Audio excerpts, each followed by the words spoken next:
Might be a good idea to keep that in mind and listen twice as much as you talk. Give the conversation your full attention. Give the person you are talking with your full attention. So that means turning off your cell phones or putting them in a different location. Don't think about what you're making for dinner or what errands you need to do or what's coming up the next day. Avoid lecturing, right? Because we have spent this time together, you have a lot of information now, and it might be tempting to go and say, well, I learned this and this and that, and recognizing that the person you're talking to may not be in the same place. So be willing to share information ahead of time and don't belabor your points. Using open-ended questions works great. What happens if you ask a yes or no question? The conversation can shut down pretty quickly. So ask the who, what, why, when, how types of questions, and listen. Again, go back to that first one. Listen to what the other person is saying and use follow-up questions rather than rebuttals. Go with the flow. You don't know where these conversations are going to lead. They can go in some wonderful directions when you are open to what's happening. And sometimes the answer may be, I don't know. And you have to be okay with that and be willing to come back to the conversation another time or suggest some other avenues, but I don't know. It often comes up when we're talking about these issues, especially at first. And everybody has their own experience, right? You can't say that I know everything, I know how it's supposed to go. We all have our individual approach to our life and to our decisions. Avoiding repetition is good, right? Be concise. And then really important is to be willing to share your feelings. And I have this wonderful image of the Wheel of Feelings developed by Dr. Gloria Wilcox in the 1970s. And this is an invaluable tool for identifying how you feel, and not just those 6 basic emotions or feelings in the middle, but a much more nuanced view of what you're feeling. So for instance, if you look in the scared section, and then you go out and you look to the right there, it says overwhelmed. A lot of times when we avoid conversations, it's because we're scared. And also then when we really look deeper, we find that we're overwhelmed with the amount of information or the depth of the conversation, the really hard decisions that we're making. And so if you can say, wow, I'm feeling really overwhelmed right now, then maybe you want to back off and take it a little bit at a time. Another feeling might be in the mad section between siblings. And then you go out a little bit and you see there's a critical there. And so if one person is feeling like the other is being critical of them, you might find something to appreciate about them. And so there are 3 sort of difficult emotions: sad, mad, scared, and then 3 exciting, wonderful ones: peaceful, powerful, and joyful. And these slides will be sent out to you, so you'll have this image for your own use. It's great for any conversation, not just these conversations about end of life. So I want to talk about this tool called the Conversation Project and their starter kit. The website is theconversationproject.org, and then you go to the starter kit page. They have it in English plus like 10 other languages. It's been translated into Spanish, of course, Chinese, Japanese, some really wide-ranging languages. So they've done a great job with it. And there are 4 steps to their conversation project. So the first one is to get ready. So this is the personal level. You want to focus on yourself. Think about, what do I need to think about? What is the topic that I want to engage in? And you might think about your feelings, choosing that topic, and then prioritizing your needs. And then what do I need to do in order to get ready? Are there some documents I need to get together, or do I need to talk to somebody else first? Is there some research that I need to do before I'm ready to talk? And then we get set, we get prepared. So focus on what you want to communicate. And we've talked quite a bit about these. How do you decide what's most important to me at the end of life? We've used the End of Life Washington values worksheet. So, right, being able to communicate, having a certain level of independence, that might be most important, or being able to say goodbye to my loved ones. And then they use these where I stand scales, which are really useful. It's a scale of 1 to 5, like asking questions like, how involved do I want my loved one to be in decision making? And so it gives you a real solid base from which to talk with your loved ones. And then you end up with a section where you just list the top 3 ideas that you want to share, so that you have that concise, easy to start place to come from. And then you get to go have your conversation. So you want to identify who you want to talk to, when and where that's going to happen. And like we've said time and again, you have to keep talking. This is not a one and done process. There are many aspects, many avenues to come at the conversations from. I just want to say that maybe major holidays are not the best time to do this, especially if it's the first conversation you're going to have about it. I know many of us are not gathering with extended family other than over Zoom or whatever platform you're using. But there are benefits and certainly challenges with bringing things up at the holidays. So what are some ways that we can start conversations? Might be when you're talking about a loved one who's already died, or somebody that you know dies, and you might start just thinking about, how was their death? Was it a good death, quote unquote, or was it a hard death? If somebody has surgery coming up, you can raise the topic of an advance directive. You have one in place. It's always good to open with asking for help, because most of us are more than willing to be of assistance. So then you can segue into what it is you want to talk about. And when people are at the end of their life, they often want to make decisions based on reaching an important milestone, maybe the wedding of a grandchild or the birth of a grandchild. And so saying, there's this event coming up, and how do you want to address it? Do you want to make plans to try to be there, or is it this something that's going to be hard for you? So keep that. Those are just some opportunities, ways we can start conversations. You may encounter resistance, right? And so one couple of approaches, it's great to just take the time for yourself and write down your thoughts, print them out, and put them with your will so that they have some direction if they haven't been willing to talk. If you are up to it, you might let them know that you will mail the documents to them, you mail your thoughts to them, or email, and then they can read it at a time that is more comfortable for them. And it's always worth trying again, right? It takes time for us to get used to the idea of talking about these difficult topics. And for all of you who have been here these last weeks, you've got a head start. You are way ahead of the game, and I hope that this has provided you with the courage, because it takes a lot of courage to do this.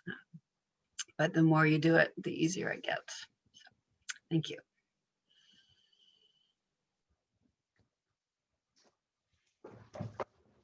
Johanna, thanks. Lovely.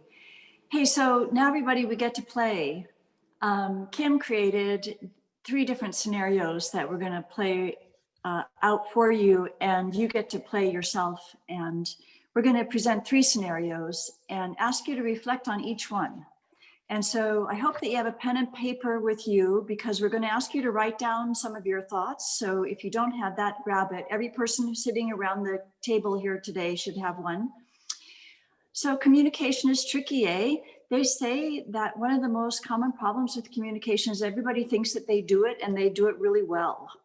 And the reality is we actually don't get very much education about how to communicate, and especially when it's challenging communications. And to learn how to do communication and conversation with depth and meaning is worth working for. And we want to be able to share some tools that can be especially helpful with these kind of difficult conversations that we're going to cover. So Greg and I are going to do the first scenario, and I need people to respond. It's going to be very quick, and please unmute yourself so that you can do popcorn again, like you did with Jeff's section, and focus on the following questions. Everybody should think about what's happening in the conversation. What were the emotions? What came up for the different people as they were playing out this role? And then how fruitful was the conversation? And think about, just think about those things to start with. So Greg, are you ready, my friend? I'm ready. Okay. So Shannon, are you done with your forms? Yeah, I'm just finishing. Could I see them? Well, yeah, maybe. Oh my gosh, come on. Okay, here they are. Oh my gosh, you don't want me to be in the room when you're dying? Well, eventually. But you want the cat? You Yeah. want Mabel? Well, I have to have a cat for sure. And Mabel, you know, she's really level-headed and she's calm, and you get so emotional. I do not get emotional. Okay, so everybody, what happened? What happened? What were the emotions? What did you hear? Apprehension on Shannon's side. Okay, yes. Frustration from Greg. Yes. Accusations. Accusation, yeah. Oh, yeah. Feeling Well, betrayed. Disbelief. We are completely missing each other, right? So that's a model. That's not an unusual kind of conversation we probably have, not uncommonly, right? So, okay, so here's the second scenario. This is going to be Jeff and Kim. Again, observers, think about these questions as you listen to them play out the play. What happened? What were the emotions that each person was struggling with? And in what ways did they miss each other in the conversation also? Okay, rock and roll, guys. Hey, Jeff, have you seen Mom recently? Yeah, I went to the hospital this morning again. She's not doing too well. Well, what do you mean by that? I mean, you know, frankly, since she had that fall a few months ago, she's been doing worse and worse. I've written down every procedure that she's had in the last week. It's a lot. I don't know if you're been keeping up with that, but I've been sending you copies of everything I write down. We'll have to think about hospice soon. Well, what are you saying? I mean, what I said, we'll have to think about hospice. We don't want to see her in the hospital forever. I mean, you know, she doesn't want that. Well, I just kind of feel like that's giving up. I think she has a lot of years and she can get past this. You know, you didn't just spend hours with her. You don't know what she's actually like right now. I spoke on the phone with her just yesterday. She sounded so good. She told me she would be out and back home and back in her garden, like in the next few days. We even sang for a while, you know, that hymn she loves so much. Yeah, Kim, you know, that's because she summons all her energy for those calls with you, and then she sleeps for the next day. I mean, she's on a lot of pain medication. Well, she sounds fine to me, Jeff, and it's not my fault I don't live closer.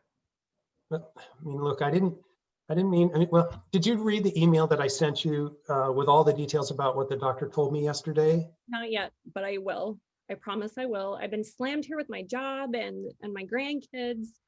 Look, can't we just wait for a while and see if mom gets better? You know, I'm just trying to make the responsible choice, you know, like try to be an adult. We can't think like kids anymore. We can't be emotional about this. Oh, we're going there, are we, Jeff? Okay, lovely. So, what did you hear, guys? Siblings. Siblings. Trust. Exactly, yeah. Frustration, denial. Mhm. Definite lack of Different open-ended data sets. questions. One Say that wants- again? Sorry. Definite lack of open-ended questions. Uh-huh, yeah. Okay. I think Jeff is burned out. I'm like, no chaplain skills. They're dealing with two different data sets. Yeah, they're working with different facts, aren't they? Yeah. Exactly Right. so, yeah. And I caught the fact that one is at a distance. And Yeah. so Mhm. that always heightens everything Yeah. when one isn't in the picture. Guilt, yeah, Defensiveness. yeah, defensiveness. And adding to that, they're assuming that they're operating from the same data facts, set of facts. Mhm. I think of the general rule with this is usually the female the sister has been taking care of Mm, parent for years. And the son drops in here, and whenever the son says something, the parent says, "Oh, he's so wonderful. He Mhm. just tells me what to do." And meanwhile, the female has been telling her what to do over and over and over again. So aside from your roles being switched, it Yeah. sounds like a lot of history I've seen. Yeah, isn't it so true? So Kim, can you show us this slide now? We're going to review a slide, and it's going to summarize some tools that we want to remind you of as you think about having serious conversations that can be threatening or challenging, or where you just miss each other. And the first point is to make sure, as Johanna mentioned and alluded to, make sure that you have time and space to have the conversation. And to make that happen, or to facilitate that happening, we suggest that you do a warning shot across the bow. And what that means is, because you know that such a difficult conversation is going to take time, and you want people to listen with their 2 ears and to really focus and turn off all of the distractions and really focus on the words and the emotion and the meaning and depth of that conversation, which is so important. You do something like the shot across the bow, and I'll give you an example. So it can be something like, "Hey, honey, tomorrow or the next day, I want to sit with you and talk about what you want to do with this extra $5,000. So that's kind of a nice thing to think about. Or another one is, we're really struggling with this issue. How about if we get together tomorrow sometime and work on this? And so when you give a shot across the bow for folks that are struggling in a conversation, what happens is it gives the other person a chance to think through the issues, and it gives them time to get past their initial emotional reaction or the defensiveness that may be coming along down the pike. So a warning shot across the bow is very helpful. Point number 2 is connect before content. What that means is be a human. And a lot of times, this surprisingly powerful, very small and simple extra communication can be the key that warms and soothes the savage beast. We get very task-oriented and directive at times in our communications, and especially when the communication is stressful, right? So messages, if they're given just hard like that, can be less skillfully delivered and also less well received as a consequence. So a simple example is, "Clean up your room today." And that's different than, "Hey, how's it going? I know you're busy today, but you'll add cleaning your room to your list of to-dos today, right?" So the communication is softer, and all it is just asking, how are you doing? And acknowledging their reality, or you can assume their reality. But it just takes it down a notch from the directive to something which you're asking a cooperative effort rather. The third technique, which is a tell me more, this is a way that we use to explore concern or emotion that the other person is experiencing. It's very helpful, and it focuses on being in inquiry mode rather than in advocacy mode or declarative mode. So you stay in the wonder. Very often when emotions get high or conversation is confusing, it helps just to take a step back. Don't say anything. Again, 2 ears, 1 mouth. Just keep this down. Step back and just say, tell me more. If again you don't understand, you can say, tell me more again. Each time the person goes deeper and deeper with what they're experiencing, and you learn more and more about what they want to tell you and what they're struggling with. And that, at that point, you'll find at some point a chance to feel comfortable. You catch your breath literally and figuratively, and help you regain balance if the conversation has been getting out of hand. The 3 W's Jeff's going to cover. So this is a simple thing for you that might help you remember how to frame a conversation, especially when it's difficult or emotionally loaded, when somebody doesn't seem to understand, when you're really on opposite sides of an issue, when somebody's in denial and they're having difficulty receiving the news that you're wanting to bring to them. As a chaplain in a hospital, when we see a very religious family who's kind of hoping for the miracle of getting better, and the doctors are saying, this person's going to die, this person's going to die. How do you navigate that? And what is language that you can use that doesn't disconnect you from somebody, but helps you move forward to face and talk about the thing you really need to? So it's a very simple framework. You are making all these W's. I wish, I worry, I wonder.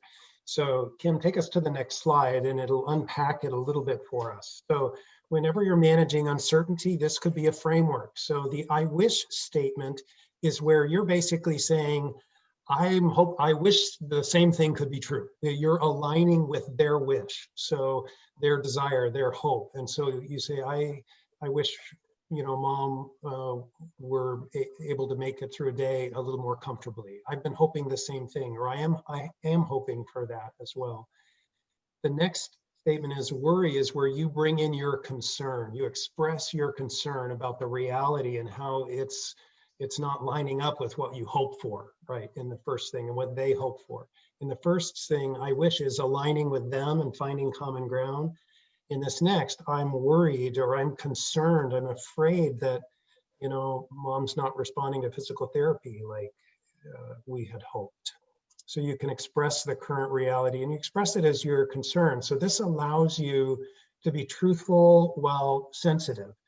You're kind of taking a position of vulnerability, like you're expressing your honest emotion. And then in the final section, you're kind of gently tossing it back to them with an I wonder statement. So you're going to explore the implications of what you just expressed to them gently with an I wonder. So I wonder if Mom ever talked with you about what she'd want us to do in a situation like this. Or I wonder how much would feel like too much you to put her through. So I wonder is a subtle, gentle way to make a recommendation without just coming down and making a decision. You're exploring it together. So here are some sample 3W statements. So I wish Mom, we talked about an important event. I wish Mom could be well enough to be at the wedding next month. And I'm worried that she may not make it. In the previous slide, you can keep this here, Kim, but in the previous slide, it said and, not but, and that's important because and is just adding additional information to the common alignment. I wish for the same thing, that's an alignment statement. If your next word is but, then you're negating everything you just kind of said. And so it's an adversative. So just stay with and. So, and I'm worried she may not make it. Or simply, I wish the situation were different. I wish I had different news. I'm worried. I'm worried Dad's cancer hasn't responded to the treatments like we'd hoped, and he's still getting weaker and feeling worse. The words, the W's are not important. You could change the emotions, but that's a helpful paradigm just to hold on to it and remember it. I'm wondering, like, you're exploring with them the implications, you're inviting them back into the conversation. I'm wondering if you might be feeling frustrated. I wonder what you think of it Dad would tell us to do if he could see himself now in this current condition. So I wish, I worry, I wonder. We're going to give you a chance in not this scenario, but final scenario to practice coming up with your own 3W statements, which is why we want the pen and paper handy, okay? Because it's such a useful skill and framework to have a conversation. So what we're going to do now is Kim and I are going to go back into that scenario we just did, and I'm going to try to be a better brother for her on this one, okay? So then just whatever observations you have about how this conversations go, we'll ask you for feedback at the end, okay? So it's going to just kind of go wherever it goes. Hey, Jeff, have you seen Mom recently? Yeah, I went up to the hospital to see her this morning again. She's not doing too well. What do you mean by that? I mean, frankly, since she had that fall a few months ago, she's been doing worse and worse. I've written down every procedure that she's had in the last week. It's a lot. You know, I wish, Kim, that I had better news. But to be honest, I'm worried. I'm worried that she's needing more and more pain medication just to make it through a day comfortably. And even that is with really limited movement. She's in pain when she just gets up to walk over to her recliner to watch TV. You know, I wonder, you know, Kim, I only sent that email to you yesterday, but you haven't had any chance to look at what the doctor told me yesterday? No, I haven't. I'm sorry. Yeah. Would it be okay if I summarize just briefly what the doctor said, and you could read my email later when you have some time? Sure. Please do that. Yeah. You know, when I went with her doctor yesterday, he explained that Mom's congestive heart failure has gotten significantly worse in the last few months, as he's been telling us it would eventually do. She has a lot of back pain since this fall a few months ago. And so her movement is far less, even with a lot of pain medication on board. But there's no surgery apparently that can address the issue with her back. You know, it's too risky. So it's not an option. And so because she's not been less able to move, she's grown weaker, she's lost muscle, she's deconditioned. She's not likely to be able to regain that muscle strength even with physical therapy because of her pain and the shortness of breath because of her congestive heart failure. And so Mom's just given up on physical therapy. And according to the doctor, she's on this downhill slope with no apparent way to reverse the trend. And the doctor thinks things are just going to get worse. And honestly, that's also what I've been seeing these last few months. And that's why I'm afraid, honestly, about where we go from here. I mean, I know that's a lot to absorb. I imagine it has been for me. I wonder when you hear that news, what are your thoughts?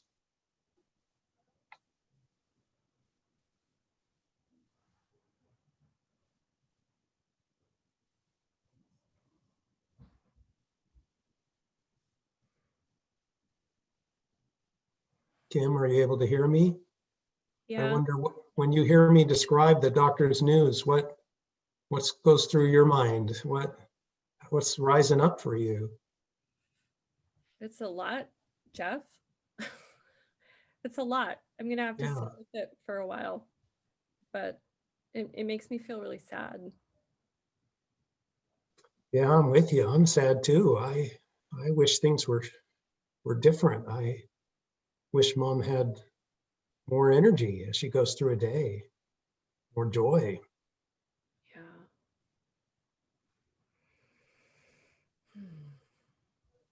Well, thank you for letting me know all that.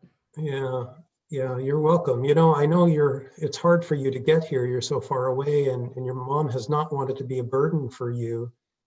But it feels like we're at a point where it'd be good to talk with her. And because of the kind of trend and where she is, she doesn't seem like she's got much joy with her life and her quality of life. And I hate to say it, but I wonder if we're nearing the place where we may need to start thinking about hospice for her. I know that's scary too, but maybe we could set up a time to talk with Mom together about where things are and bring you into the mix and give you some time to go over the email from the doctor. Yeah. What do you think? Yeah, I think that would be good. I'll read that email more carefully and I'll be there. It's going to be hard. Yeah, it is going to be hard. It is hard. Yeah. It is hard, but I really appreciate you being as involved as you can. I know Mom really values the time to hear from you, so I think she'd really look forward to it. It would be a chance for us to really hear what she wants, what's important to her at this point. Well, thank you. I just want what's best for Mom, and Yeah, I love her a lot. And I know you do, sis. Thanks. We'll talk again, okay? Okay. Thanks, Jeff. All right. Bye. Bye-bye. So Kim, how was that for you as the sister, distressed sister with this new approach? I felt really, I felt acknowledged. I didn't feel as defensive, and I was really grateful for the information that I hadn't been able to take in over something like email. I think some people are less willing to look at that in print, or maybe they don't have enough time. And then to have your brother or your sister take the time to really clearly give you helpful information shows a depth of respect that I felt in that second scenario. And I noticed that Jeff in that second scenario had a lot of open invitational language that made me feel like I could come closer and it didn't feel dangerous. It definitely was spoke to myself, like the core of myself, in a really much more powerful way. It was, and it would be hard to be combative with that, I think. Thank you. Other observations from the observers? Well, I would say that Jeff fundamentally changed the conversation because he fundamentally chose to show up in a very different way. Yeah. I mean, he was vulnerable. He wasn't just thinking about Mom. He was thinking about his sister and what her needs were. Good catch. He brought a totally different Jeff to the second conversation than he brought to the first conversation. Mm-hmm. I wondered if Kim was feeling a little bit bombarded by all the talk and all the details. It seemed like she needed a little opportunity to respond, and a little more of a direct invitation to respond to what Jeff was saying. Mm-hmm. I think that's I could have used silence more, and had we had more time, absolutely, you're right, Fran. That's a really good catch. Give her more time to just digest. Yeah, I think if we had had enough time, that conversation could have been easily an hour and a half. Yeah. With all the interjections that if I had that conversation with my sibling, I probably would have interrupted every single sentence to just gain clarity, because it's so hard to absorb that quickly. In our medical arena, we usually only give one or two thoughts at a time, and then we stop and see whether or not they've gotten it and if they can read back to us what we've just said.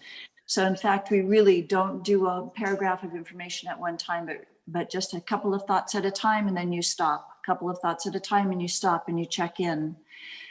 In the interest of time, we need to move forward and need to move to scenario number 3. And this is where you're going to break out into small groups with your pen and paper, and we're going to ask you to write down the things after we watch this scenario play out. And so now we have Flory and Johanna in a fabulous scenario. Rock and roll, girls. All right. Hey, Mom, we've been having these sessions about the end of life at church. And I just thought maybe I could send you some links to some forms. For what? What forms? Like you indicate what your wishes are for your end of life. I know what my wishes are already. Swim 10 laps in the pool, get out, have a heart attack. Bim, bam, boom, done. But what if it's not like that? What are you talking about? What if it's not that sudden? Like, what if you're in the hospital for a long time or something? Well, this got dark pretty fast. I mean, one moment we're talking pumpkin pies and toilet paper flying off the shelves. The next moment you have me dying slowly in the hospital. Jeez, kid. Okay, never mind. Tell me more about pumpkin pies. Mom, forget I said anything. Look, I'm not planning on dying anytime soon. Well, of course, Mom. I never would have said this to my mom, and I took care of her for years in my own house. I know that, Mom. Forget it. Please, forget it. Tell me about that pie. Okay. Lovely. Okay, your assignment in the small group is you are the kid. And the work of the kid is to write down 3 wish, worry, wonder statements that would be helpful in this scenario. And we'll show you the conversation on the screen share once we get broken up into the small groups. So remember, the wish is to align, the worry is expressing concern, and the wonder is exploring the implications. After everybody's written down their statements, wish, worry, wonder statements, then share with each other and talk about it. We have about 10 minutes plus or minus.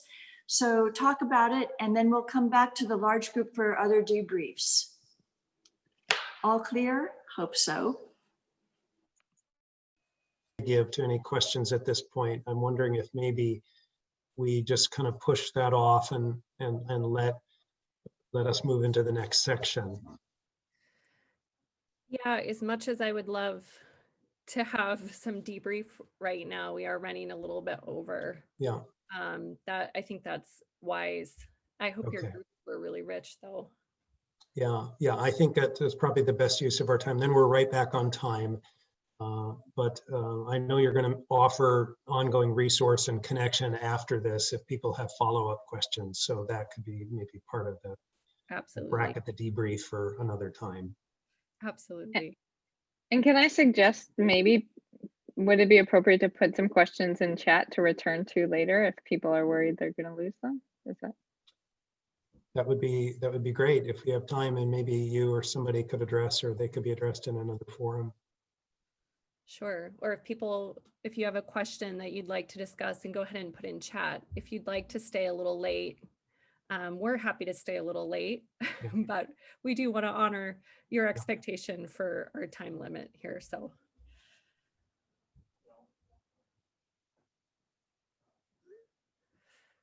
Ren, would you still like me to screen share the video? Sure, yeah, that would be great. That's a great way to get into talking about funerals, memorials. Great. Just a moment, everyone.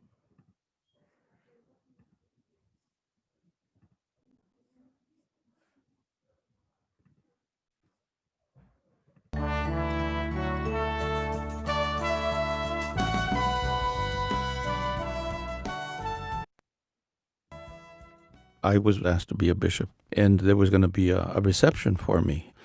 So I called my grandmother. She was one of these women who lived out in the ranches who would grab a rattlesnake by the tail and snap its head off. She was strong, and she raised this big family. Well, 2 or 3 days before the party, my grandmother arrives. I asked, "What have you been doing lately?" And she said, "I've been having a good time." Well, what do you do at 90 years old to have a good time? He says, "Oh, son, I've been going to funerals." I said, "You have been having a good time at funerals?" "Oh, yes." He says, "We drink coffee, we tell stories, we meet old friends. It's wonderful. We have a great time." I said, "Grandma, how can you have a good time when somebody dies?" She looked at me straight into my eyes, and she was serious, almost scolding me. Then she says, "Son, haven't you learned yet that it is a privilege to die? In all my years of study in theology and listening to sermons, I had never quite heard it that way. A few weeks later, she had that privilege. She was in the hospital, recovering from a heart attack, but we knew she probably wouldn't make it at her age.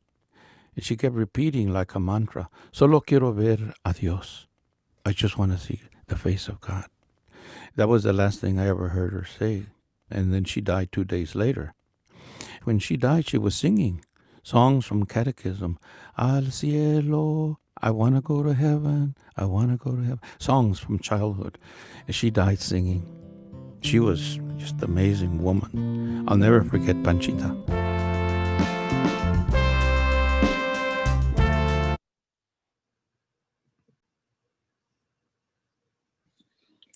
So as we step into this section about how one might plan their own funeral or memorial service, I want to start by asking Flory to share a bit about her experience planning her spouse's funeral, and maybe also about some of the extended family dynamics with some adult children who maybe aren't actively participating in a church community. Right, thank you, Ren. I'm hoping, whoops. Gotta go back.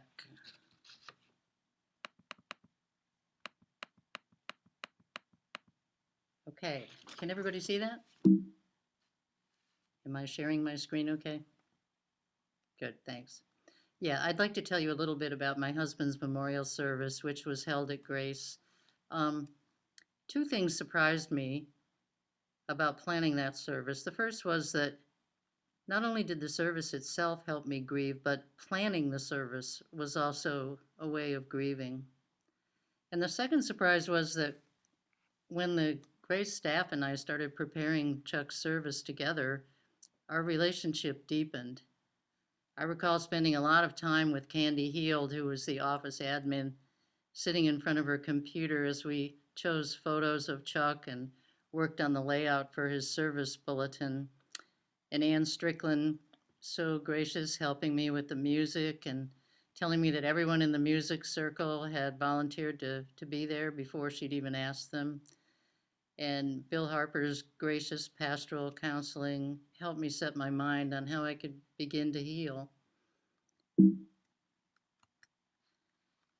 Chuck had not attended Grace or any other church. In fact, he'd been in a nursing home for many years before his death, but I'd brought him to Grace for two friends' memorial services, and he'd asked that his service be held there.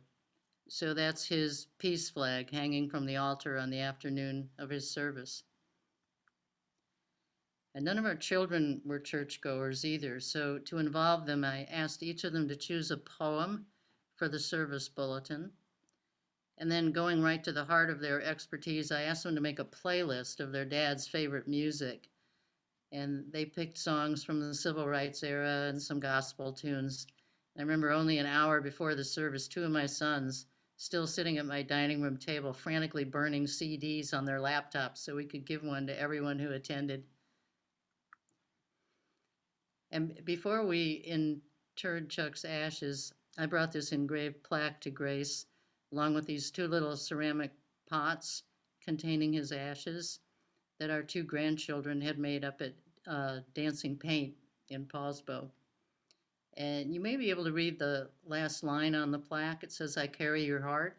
And that's a line from an E.E. Cummings poem that Chuck and I read at our wedding. And here's my granddaughter setting her pot into the niche. And some of us wrote him letters that also went in there. And so now I have a special place to come any time of the year. And the niche to the right of Chuck's is for me. And where one day some of you will see the rest of that E.E. Cummings poem, "I carry your heart, I carry it in my heart."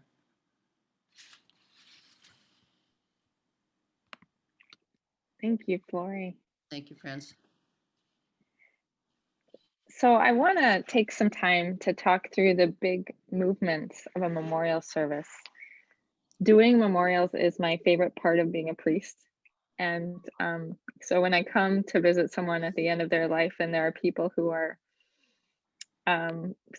feeling alarmed that they had to call me, I always say, what's the best part of my job?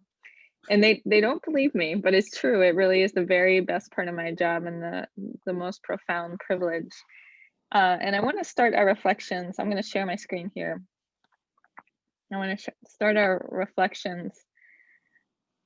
And I'll just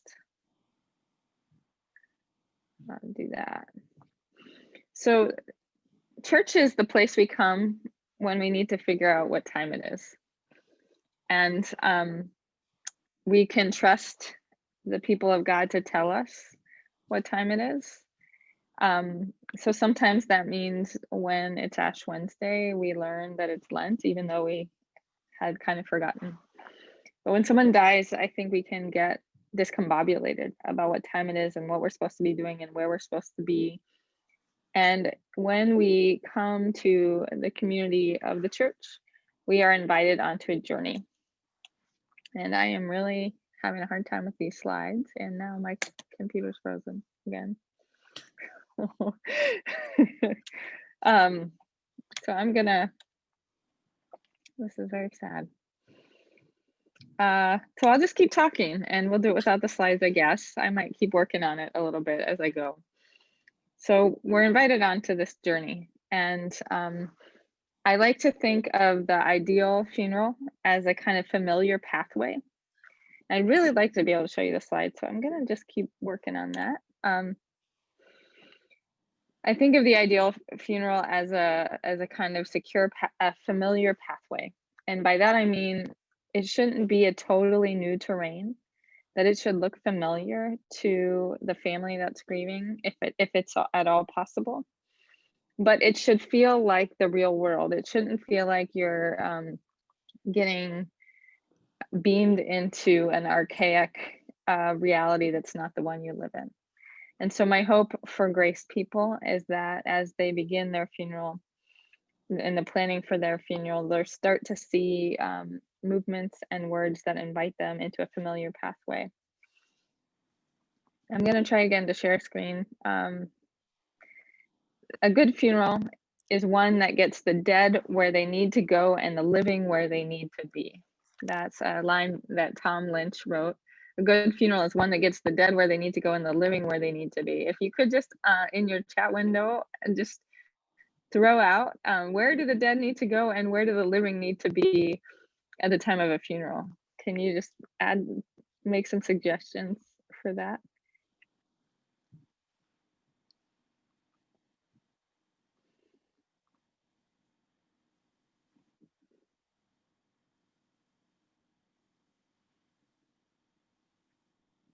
Living need to be with each other. Great, absolutely. Yes. The dead need to be allowed to go and to move into peace. The living need to be present with what is, together in spirit. The living need to be with each other and to be able to grieve. And so a funeral and cemetery and a bar, yes. All of those are parts of potentially a good funeral. So a good funeral speaks to both the living and the dead. And it tells an enacted story about life, about death, and about hope. So one of my favorite things about a funeral in the Episcopal Church is that I get to move. I don't start in a fixed position and all of us move, but as the clergy person, I'm moving the most. So I start at the back of the church and it's my honor to carry in the ashes of the person who has died. And that is the beginning of the journey. And we put their ashes at Grace on the altar. Some churches will put the ashes on the baptismal font. And we begin to talk about the process of transformation that's happening in all of our lives all the time. But at the time of a funeral, we're seeing a very dramatic change in that transformation. And if we put the ashes on the baptismal font, that's one suggestion about the kind of transformation that's happening. If we put the ashes on the altar, it's another suggestion about the kind of transformation, but both of these places are places of transformation. When I last talked about healing and anointing with oil, healing, says Alexander Schmemann, who's an Orthodox priest, Healing is a sacrament because its purpose or end is not health as such, the restoration of physical health, but the entrance of the one who has died or the one who is dying into the life of the kingdom, into the joy and peace of the spirit. And so when we are celebrating someone's funeral and later burying them, we're helping acknowledge and walking with them more deeply into a transformation that's happening in all of us as we're more closely united to God. And so we're saying that change is happening, and it's hard to accept that change happens. It's really hard. It's hard to see it. And so in the church, rather than having to invent a new language for the change that's happening, we kind of get to move our bodies on this well-worn path that helps remind us of this change that's happening in all of us and that we're familiar with, but we're still discovering. So I really appreciate the movement in a memorial liturgy. It starts in the back of the church, and if someone's buried, it ends at the columbarium. And there are several points along the way where there are movement that we'll talk about. I'm going to try again to share a screen. And this time I'm going to ask if you can tell me in the chat window or feel free to speak up what I'm going to share this. How do you see the funeral? How do you see echoes of baptism in the funeral liturgy? Or how do you see echoes of the funeral liturgy in a baptism? So I'm going to show you some pictures here. Now let's see if that. So here's one baptism photo that you can think about how you see echoes of baptism in a funeral service or memorial service, or how you see echoes of, it's not going to let me move. So I'll just X that out. And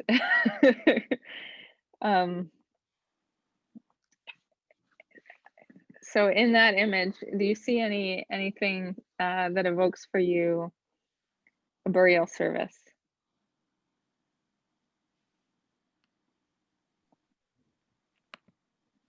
And here's another one to look at as well. The water shows that we are buried with Christ and we're raised up to be with Christ in the resurrection. Yeah, that's the motion going down, and you can see it here in this image very clearly, and then coming back up.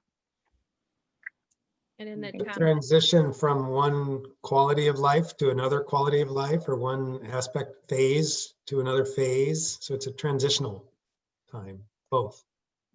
Right. Transformation. I think we say we are changed in our essence in baptism and in burial.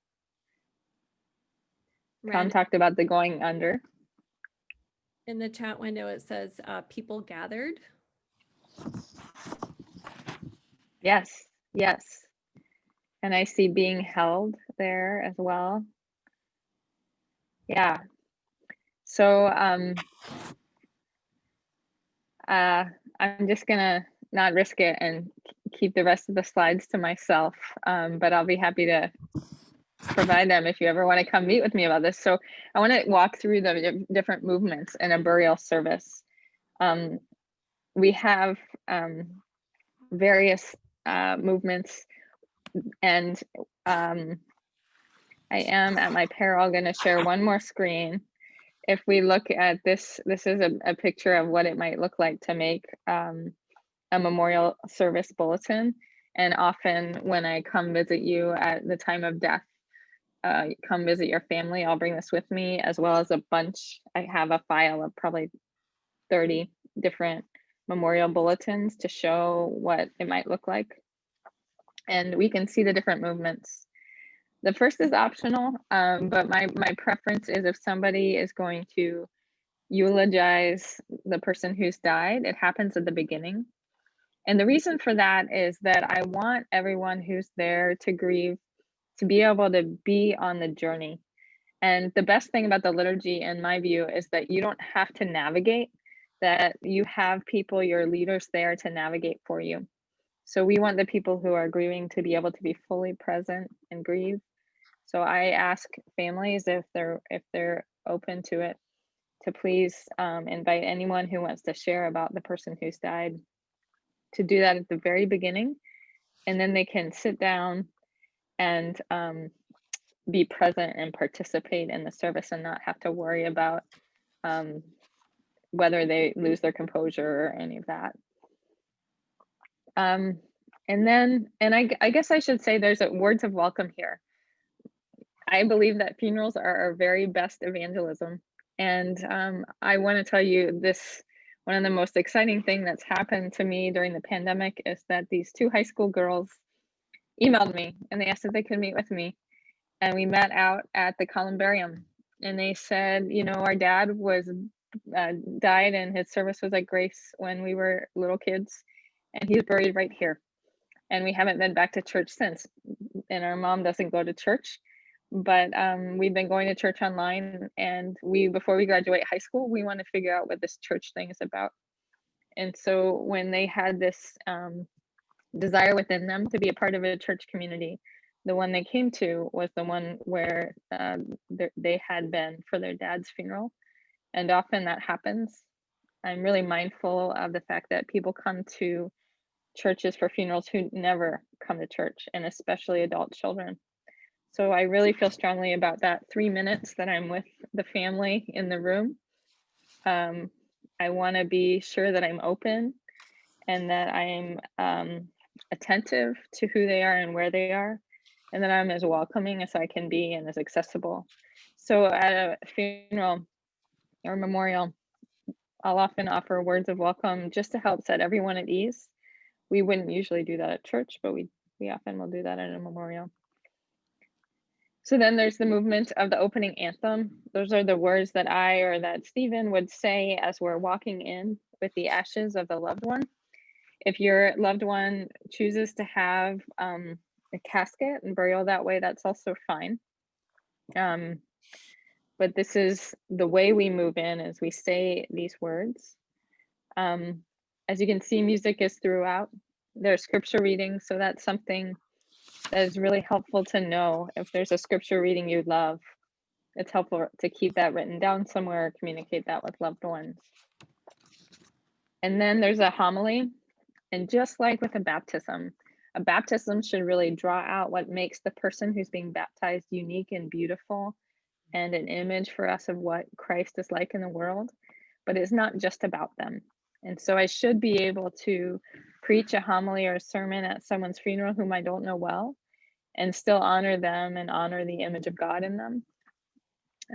The eulogy is more a time of storytelling about the loved one, but the homily points us to the ways the loved one helps us know God and helps us to know God's presence in the world. So that's kind of how that works. If you have something you need to have said at the memorial, the words of remembrance at the beginning of the service is the right place for that. Just like at a baptism, we say the creed. We do our affirmation of faith. We'll do some prayers, and we can write those for the individual and for the family. And then it's up to you whether you would like to have Eucharist. But again, when we say we celebrate Eucharist, we are half the circle in Grace, and the other half of the circle is out in the memorial garden. And so the other half of the communion of saints is there with us every time we celebrate Eucharist. So it's a very fitting time. And your family just wants to do what you want to do. So if that's important to you, please make that a part of your plans, and don't hesitate to include it a lot. One particular parishioner he thought about it for months and months and talked to his children about it and finally decided to do it. But he was so worried about making them uncomfortable. And I think for each family that's chosen to do it, it has been meaningful. Finally, after that, we have a commendation. So that's where we stand with the body or with the ashes, and we commend the person who's died to God and to God's care. If you are choosing to bury your loved one at another place or another time, this is where the service ends, and that's absolutely fine. If you would like your loved one to be buried at Grace, we proceed out the doors behind the altar, and we'll go to the columbarium, and that's where we inter the ashes. It's a very tangible physical thing. You saw that image of Florie's granddaughter and Bill Harper putting the ashes into the niche. And it can be really helpful for families to see that happen, to see the cover go on. So if you have any capacity to encourage your family to complete the burial action, that's really lovely. It can be difficult if that gets drawn out for a very long time. Although sometimes there are circumstances that we just can't control. So that is a walk through the movements of the burial service. The last thing I want to say is that just like a baptism service, the word for burials is Alleluia.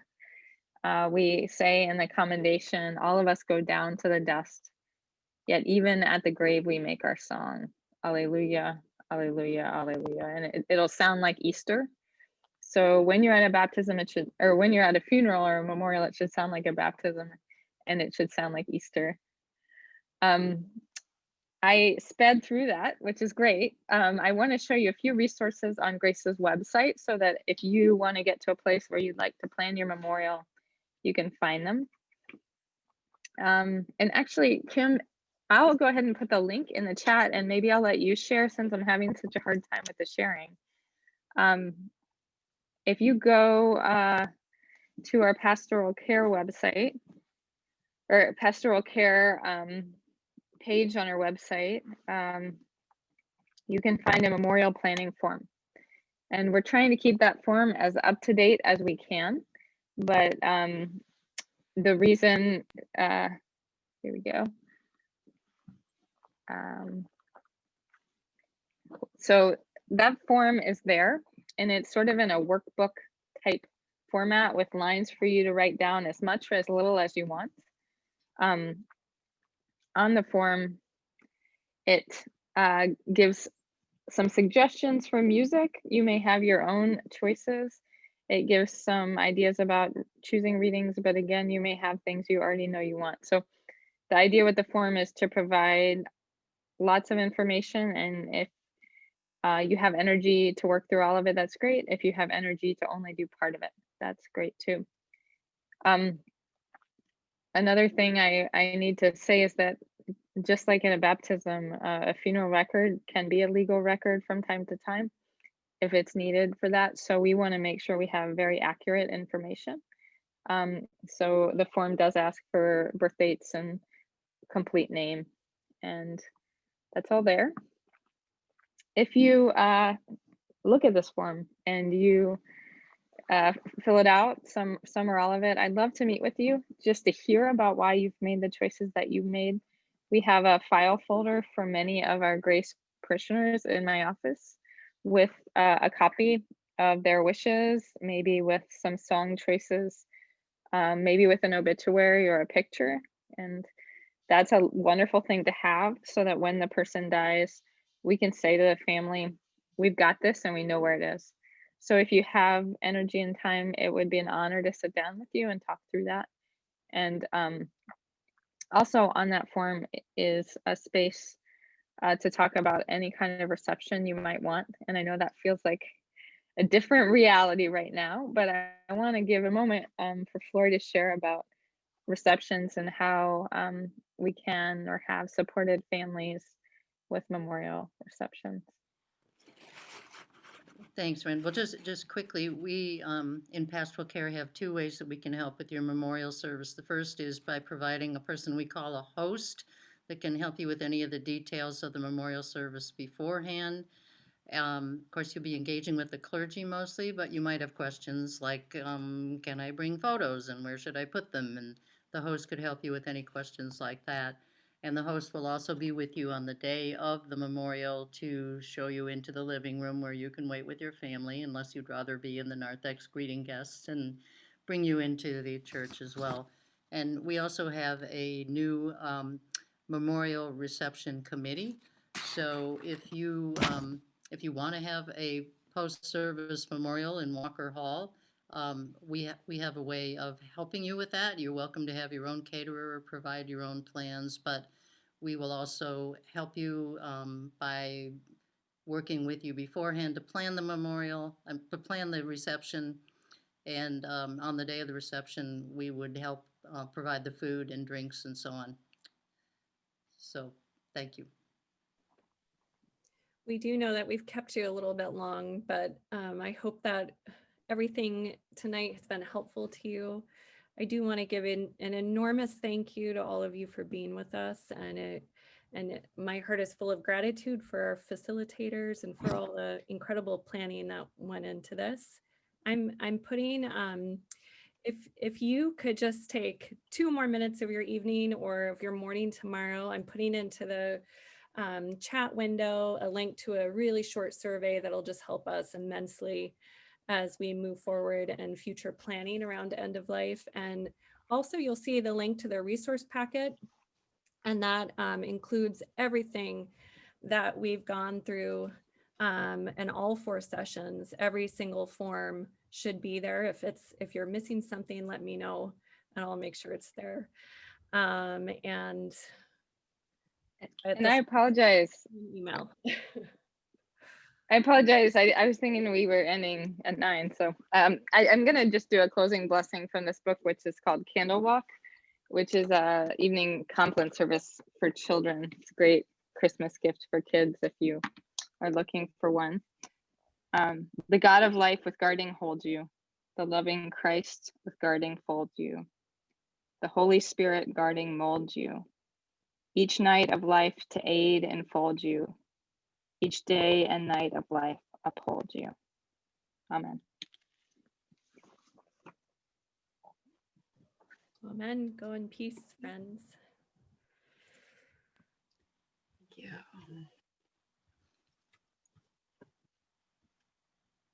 Thank you. Thank you all. Thank you.